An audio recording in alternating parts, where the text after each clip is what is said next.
നിമിത്തങ്ങളിലും രാശിയിലുമൊക്കെ വലിയ വിശ്വാസമാണ് ചിലർക്ക്. അത് ജീവിതത്തിലായാലും രാഷ്ട്രീയത്തിലായാലും.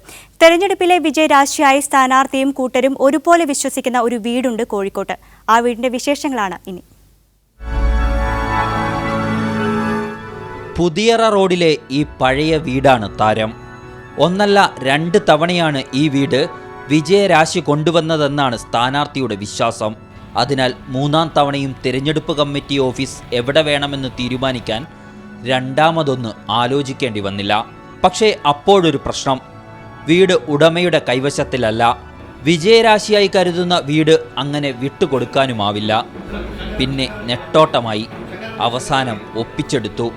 അത് സ്ഥാനാർത്ഥി തന്നെ പറയും.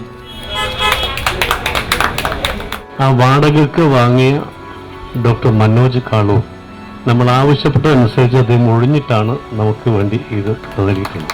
സ്ഥാനാർത്ഥിക്കു മാത്രമല്ല ഈ വിശ്വാസം.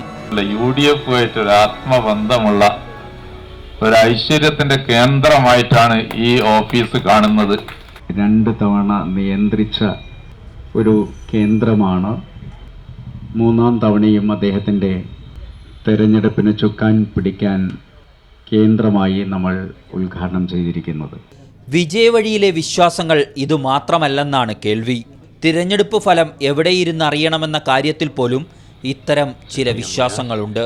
മനേഷ് പെരുമണ്ണയ്ക്കൊപ്പം KR സജു, മീഡിയ 1, കോഴിക്കോട്.